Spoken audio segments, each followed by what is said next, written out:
What's good, y'all? It's Philly Talk with PA. It's your boy Paul Anglade, and we got a lot of stuff to talk about today, man.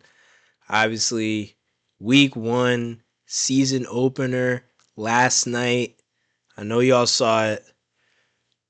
I was walking, I was walking Buffalo Wild Wings, tune in, watch the game, lock in with some guys. I opened my phone. I was like, let me see the start of the game. Let me ensure I don't miss a play. And so I see that about 5 seconds has run off the clock, and there's already a flag. And then I see that our boy Ben Van Sumeren obviously went down with that unfortunate injury, and so I'm like, maybe it was a low chop block, on a Cowboys player, 15 yards, personal foul. All right, let's get going. I hear the ref, say something like, um, defense 98, ejection. That's all I heard the first time. So I had to run it back, and lo and behold, Jalen Carter, you can't. You're too good of a player to be doing like low. That's low ball. Like we can't be, bro. Spitting on another man. Like you spit on the ground. By spitting on a man, you're telling him you're lower than the ground. You're worth less than the ground. That's what you told Dak.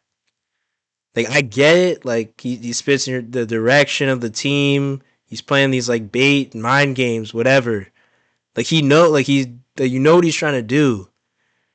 But you can't. First off, you can't cross the ball, walk over to the huddle. This isn't college anymore. You can't be doing like childish stuff like this. And then no one, like I know Nakobe, is obviously out, and he's like the one of the vocal voices on that defense. But Zach Bond, his boy Jordan Davis, Reed Blankenship. Like I was expecting someone to like hell, even like a younger guy like Quinion to like go over like, hey, like let's lock in real quick. Like we can worry about this later. But Jalen Carter, a suspension's probably gonna happen after somewhere. I know y'all saw me post last night. Like, I don't think he should be suspended, but like a heavy fine should be in order by the team and other disciplinary actions within the team. But if he ends up getting, he's probably gonna end up getting suspended like one game by the NFL. And if that happens, so be it. You can't. It's inexcusable. Um, there's no excuse. I don't care what my games Dak was trying to play, and the ref's right there. The official is standing right there. I don't know. Like Carter couldn't see him because he's taller than the ref and he has a helmet on, so his side vision's kind of, not really all there. But we can't, regardless, like we can't be doing that. So yeah, Jalen Carter.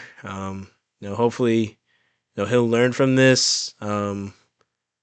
It's it's um it's a tough situation because rivalry game. Like I get it, like rivalry game and open banner night and all these celebrity Meek in the building, Gilly, everybody in the crowd going ruckus. But we can't like lose our emotions like that in that way.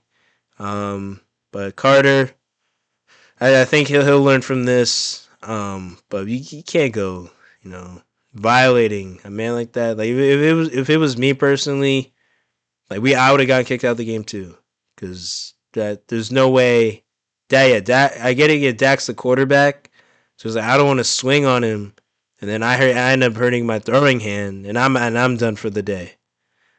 But yeah, Jalen Carter, all I'm gonna say is there's no excuse, and if he ends up getting suspended, so be it. And I think it'll only be for one game too. Definitely gonna be a fine. The fine might be like if he misses the game, he'll lose his game check for next week. Um, but yeah, that's just thoughts on that. Uh, didn't even get to play it down, and then you saw the Cowboys. The Cowboys have never been able to run the ball. That was the best I've seen the Cowboys run the ball in the last 3 seasons. That's just I know Carter, like obviously he's a really good run stopper, but he's really most known for pressuring the quarterback from the defensive tackle spot. And you saw like I guess once he went out, you can't really that's like something you can't really say because he didn't even play. But once he got ejected, like there was not really any pressure. Like Smith and Hunt were getting there just as Dak was throwing the ball, pressuring him a bit. He got out. Dak got out of a sack. Jordan Davis, I think on that third down. But there wasn't really a ton of like pressure comparable to last season. Like guys hunting, coming to hunt because there's no Jalen Carter, a guy that's top two at the defensive tackle position, I believe, in this league. So yeah, his presence was obviously, missed, greatly missed. And it didn't really help our secondary out. Quinion, he played well. People are gonna be like, oh, the DPI, that was a give it, grab and go. They were tugging each other back and forth the entire route. They just ref haven't seen Quinion. Yep, he got a hold of the jersey. Um, but other than that, yeah, DPI against Pickens, he locked him up. I mean, Pickens had 3 grabs for 30. And then on the other side, obviously, the biggest concern of weakness, point of weakness on our team, that second corner position. Adoree Jackson, please turn in your jersey to the NovaCare complex today by end of business. That was tough to watch.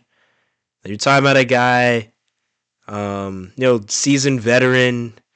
Obviously comes up in the off season. We think, hey, you could do something, compete with Ringo for that starting spot. Obviously, all of Philly wanted Ringo for that starting spot, but neither of them played well enough in camp, obviously, to secure that spot. So they bring in Jacorian Bennett from the Raiders, see what he can do. And Bennett actually played solid yesterday. I know like the very first snap he went in for Adoree Jackson when they benched Adoree. He had that DPI. Sorry. Man, Cole's really getting to me up here. Yeah, but Jacorian Benny had that DPI against Pickens. But after that, I think he played extremely solid. You talk like George Pickens, I thought was going to terrorize the game for us because I thought the game plan was CD was going to be traveling everywhere he went. Quinion was going to be with him because Vic Fangio was like, wide receiver 1, Quinion, we're going to practice, traveling with the wide receiver 1 throughout the game. So I thought George Pickens was going to terrorize us. I thought he was going to be one against Adoree Jackson or whoever it was going to be. But it ended up being CD in the first quarter, who for some reason Adoree Jackson kept on getting matched up with CD and man coverage. I don't know why. I didn't watch Vic Fangio. I don't know if if he said anything post game, but about that. But yeah, Adoree Jackson versus CD, that was bad. I think CD was 3 catches, 79 yards in the first quarter, and that here's where we get to, he was cooking. I'll admit, CD was cooking in the first quarter. It looked like he was about to have a 200-yard day, a couple TDs. And Dak played well too. But, down the stretch, CD showed why he's not a top 5 receiver. Top 5 receivers don't have 4 drops. They don't have two of those drops. They don't happen in clutch time. Back to back, on back-to-back possessions. You can't talk about it. The Cowboys fans, you can't talk about, CD, he's better than AJ. He's better than Mike Evans. He's Puka. Like, you can't say he's better than all these guys when in the biggest moments, those guys have proven to show up for their teams. We're talking about last season, Puka in the snow. Matt Stafford throws that dot in the divisional. That was like obviously the closest anyone came to beating the Eagles in the playoffs. But they had Eagles fans sweating there. The tough catch in the snow. It's cold, obviously. Darius Slay covering, good solid coverage. Puka makes the catch. Mike Evans, one of the most consistent wide receivers in NFL history. It just happens that he doesn't, you know, talk. He doesn't talk like CD talks. Then obviously the Buccaneers are not the Cowboys, so he hasn't talked about like that. But we know Mike Evans is still one of the top 5 route runners in the NFL. I still got Mike Evans in that top 5, and then obviously you got Jamar, you got Jetta's, AJ. Um, there's an argument to be had once you get to guys like Amon Ra, Nico Collins, hell, Devontae Smith in the big moment, Super Bowl, showed up. CD yesterday, he let Dak down. He did not show up. That last 4th down, Dak dropped it right there, and CD right in the hands. And see, he didn't make the catch. But you're talking about obviously the Cowboys offense was looking good early on. Then the Eagles, Jalen Hurts comes out. Kevin Patullo, I think he could have called a better game. Obviously, AJ Brown, 1 target, coming with like 2 minutes left in the game. That's unacceptable. That can't happen. But you're talking about an offense that Saquon didn't really hit his head on the goalposts. But they had 8 guys stacked in the box. Like, I don't know what you wanted him to do. But Hurts scrambled. No QB spy.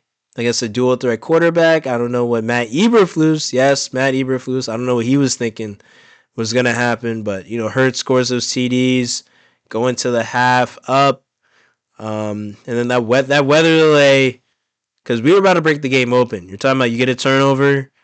Miles Sanders, former Eagle, that was my guy, back in the day, but he has that big run. Zach Bond hunts him down, saves a touchdown, and then obviously next play, fumble. Dak low key saved the TD because that weather delay, I think that took away the momentum. It's really hard to get going after something like that. Like we saw it in the Super Bowl in 2012. When the Ravens came back, the 49ers had also that momentum, that juice, and yeah, obviously nobody else scored the rest of the game. But overall, defensively, I liked what I saw. There's a lot of young guys like Makuba and Sidney Brown. Obviously, Quinion and Coop did their things.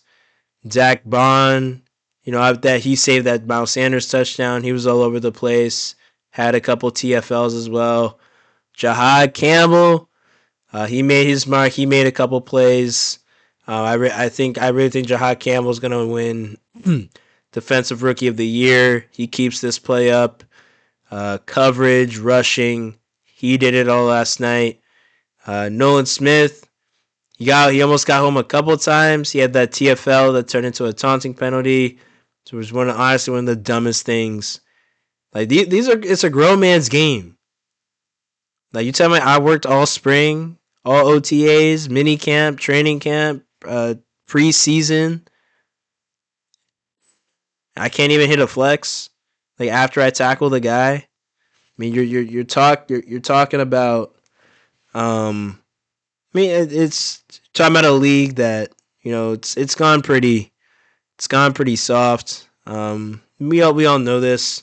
That Reed Blankenship hit on Jake Ferguson in the end zone. That in the early 2000s, and what is he supposed to do? Like he's like, let me go up high. I'm already going full speed. Let me go up high.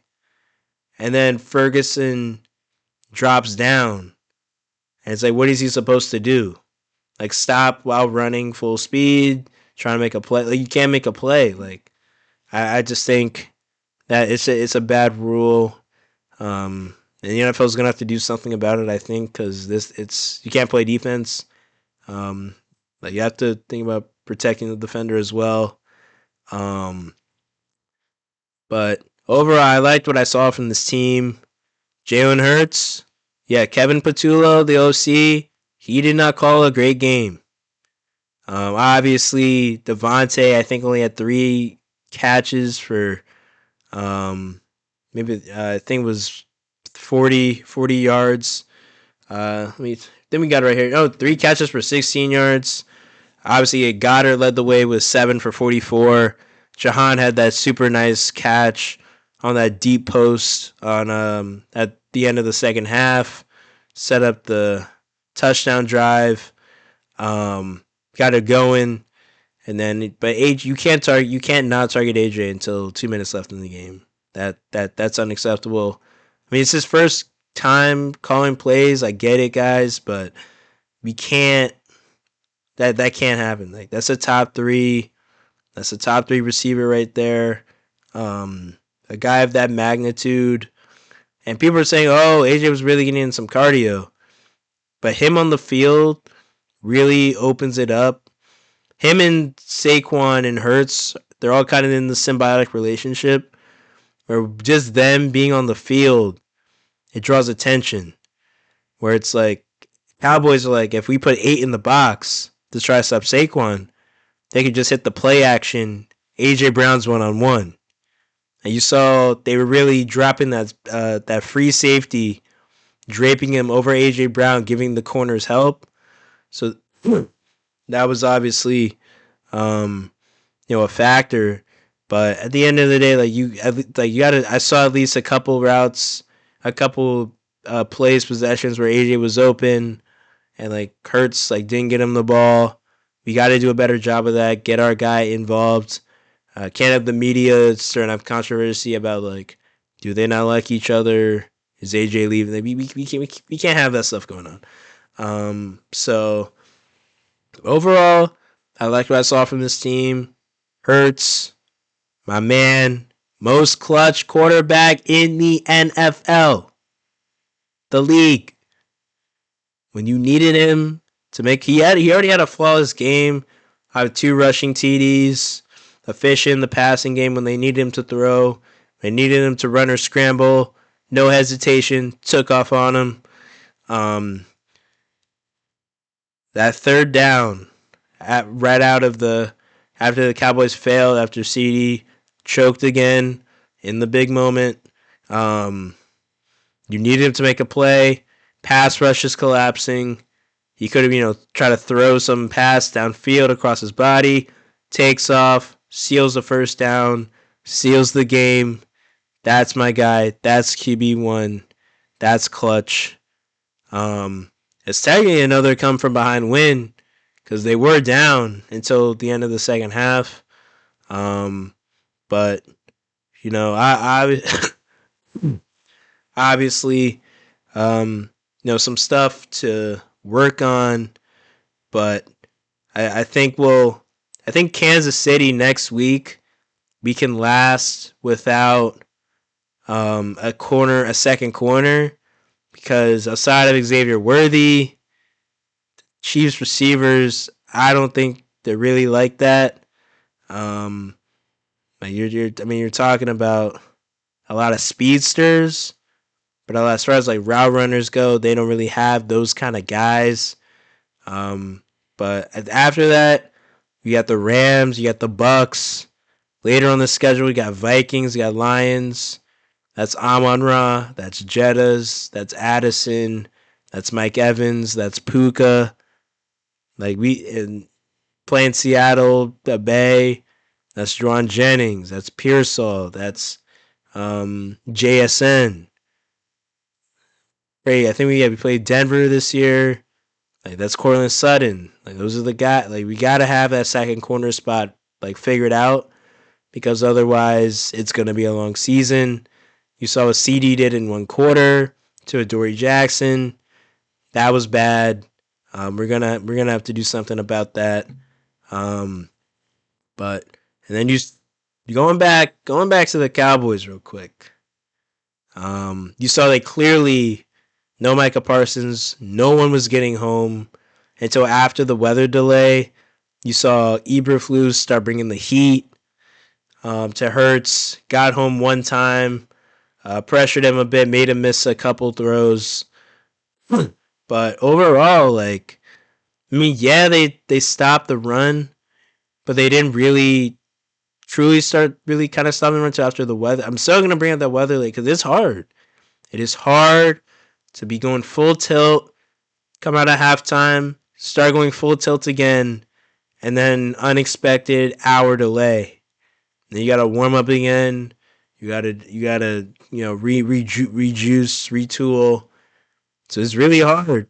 And for an offensive line, Landon Dickerson goes out. Tyler Steen, first time starting lineup. Like it's gonna be hard to, move those boys up the line. Even though we got Mailata, we got Johnson, who they still locked up their matchups on the outside because none of those Cowboys are Micah Parsons. But yeah, you're talking about Cowboys team now with no pass rush. I will admit they did a better job of stopping the run. I mean the Eagles still had 38 carries for a $160. So you're talking about over 4 yards a carry. So I mean I feel like people were expecting the Cowboys to like only allow like 90 rushing yards or something like that. Obviously wasn't gonna happen. But I really wanted us to run wild. Just so like people guys hear that. I thought we were stopping the run. But they did a decent job of it. Kenny Clark, he made a couple plays. But and next week you might be without Landon Dickerson. It's looking like you probably won't have your best defender again, Jalen Carter.